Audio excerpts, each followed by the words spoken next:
The fundamental challenge is one of a structural one, where you have retirement funds with board of trustees that are either appointed or elected. Whilst there's nothing wrong with the appointment or the election, and you do most of the time get highly professional and qualified people, but you do not get choice in terms of the skills mix. And a pension fund is a very complex entity. It requires different disciplines to be able to run efficiently. So if you don't get the skills mix correct, you need to find other ways in terms of how you then complement that structural deficiency.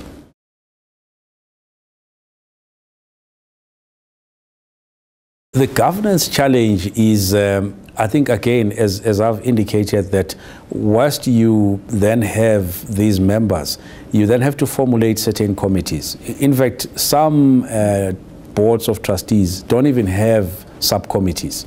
Those that do, the issue is how effective are those committees. In particular here, the interest is with the audit committee. How do you make the audit committee effective? I think number one, there's got to be a clear mandate from the board to say we're setting up an audit committee and this is what it needs to do. So it needs to define that. Then the committee itself needs to have clear terms of reference. It needs to make sure that there's clear code of conduct. It needs to make sure that there's training and development that takes place to make sure that there is upskillment.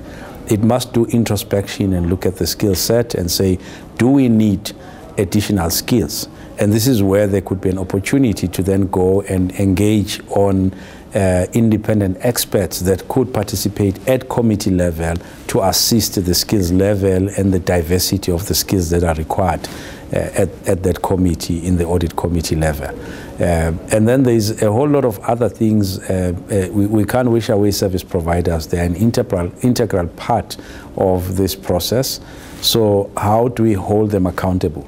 This is where the audit committee needs to play a crucial oversight role in making sure that the service level agreements that the fund enters into with the service providers are to the best interest of the fund and can hold the service providers to account as to what they are responsible for.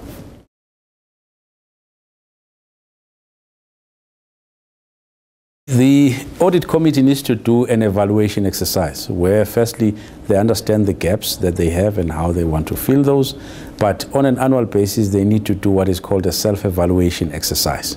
This is where they look at the plan for the previous year and see how they've performed against that plan. Where there is gaps, they then need to plan in terms of how to improve on those gaps. More importantly is the issue of time. A lot of people don't have time. You shouldn't accept the role of being in the audit committee, of being a trustee, if you cannot dedicate the necessary time. It's not only time for meetings, but in between meetings, you may need to educate yourself. You may need to engage on various issues in between the meetings to better equip yourself that at the next meeting you can make effective decisions.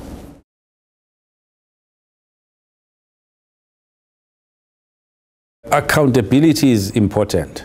The first step is to make sure that you know where to place the accountability. It's clear what the role of the audit committee is. It's clear what the role of the principal officer is. It's clear what the role of the service provider is. It's clear who's accountable for what and when. It must be clear where the cost breakdown in terms of what the fund is paying for.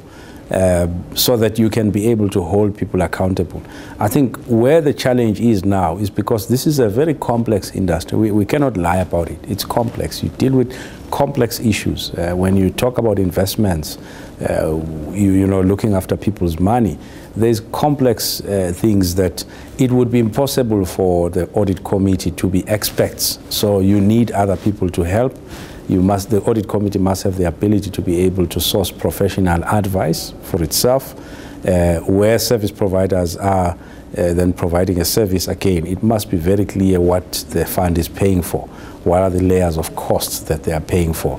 These must be unpacked so that performance can be measured against what is being paid for.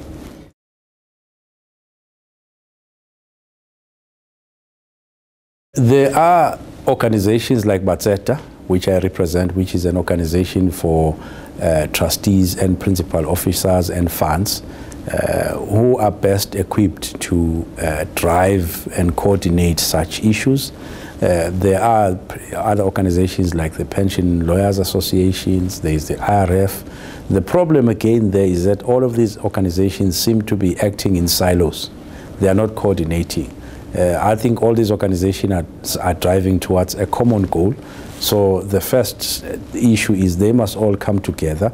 They can still remain independent, but come together and say, what are the common issues that we want to drive as an industry, and how can we work together to help each other to then do that?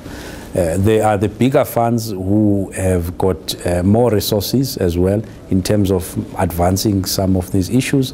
They need to also help the smaller funds to make sure that they provide information, they provide training, they provide access, that if the smaller funds want to come and learn, because pension funds don't compete against each other, fortunately. So there is no competition, that there is intellectual issues of competition where, you know, they're giving one fund the upper hand as opposed to the other. But we are all in this game to make sure that we look after the members' interests.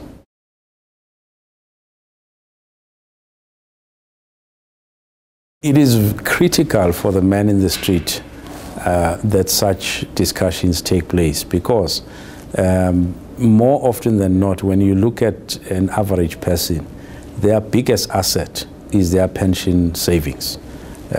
Generally, the pension savings is even worth much more than your house.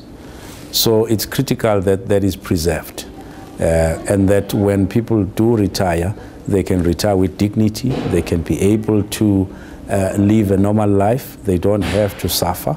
So if these discussions are not taking place, then you'll always see inefficiencies happening, you'll always see costs going up, because again, in this game, to drive costs down is critical. Every rand that you waste, that is 1 rand straight out of someone's savings, lifetime savings.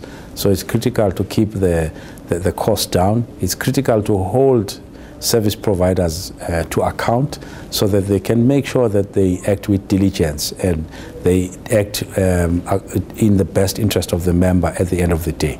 So it's important that we have a responsibility to protect the members, to preserve you know, the perception and the integrity of this industry.